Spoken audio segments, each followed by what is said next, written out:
عمومی طور پہ کہا جاتا ہے کہ صوفی بڑے برداشت والے لوگ ہوتے ہیں، لیکن یہ ایک آؤٹ سائڈر کا ویو ہے.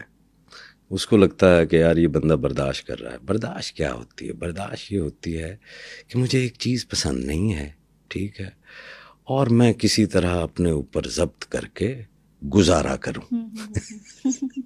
اسی کو برداشت جو ہے وہ کہا جاتا ہے.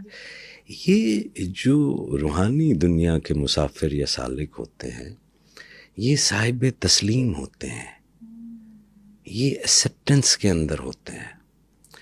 تو میں کیا چیز برداشت کرنی ہے؟ اگر میں نے اسے قبول ہی کر لیا ہے تو پھر برداشت تو نکل گئی، ٹھیک ہے، اس سے کہیں آگے نکل گیا. ہم کیوں عدم برداشت ہے ہمارے اندر؟ اس کی وجہ یہ ہے کہ بیٹا ہم نے تو اپنی زندگی کو ہی قبول نہیں کیا. آپ ایک ایسی زندگی کو کیسے قبول کر سکتے ہیں کہ جس پہ آپ کو لگے کہ یہ ایک امتحان ہے، یہ ایک آزمائش ہے، ٹھیک ہے، اور اس کا نتیجہ کیا آنا ہے کچھ نہیں پتا، وہ کچھ بھی نہیں پتا، ٹھیک. تو آپ اپنی اس زندگی کو ہی ایکسیپٹ نہیں کیا. آپ کا جو زندگی کا تصور ہوتا ہے نا بیٹا، وہ زندگی دینے والے کی طرف سے ہوتا ہے. ہم اور آپ جب بھی زندگی کے بارے میں سوچتے ہیں تو ہم اس خالق کو سوچتے ہیں نا کہ اس نے دی ہے.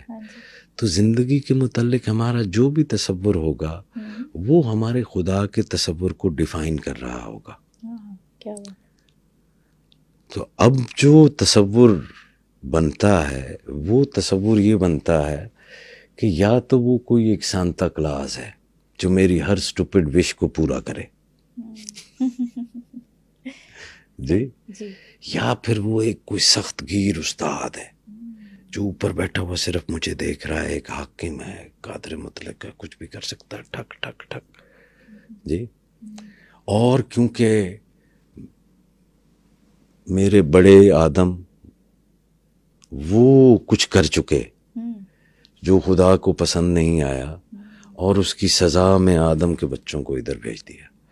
تو سزا کو کون قبول کرتا ہے؟ آپ نے اپنی زندگی کو قبول نہیں کیا. آپ نے اپنے جسم کو ضرور قبول کیا، لیکن آپ کو نے اپنی زندگی کو نہیں قبول کیا.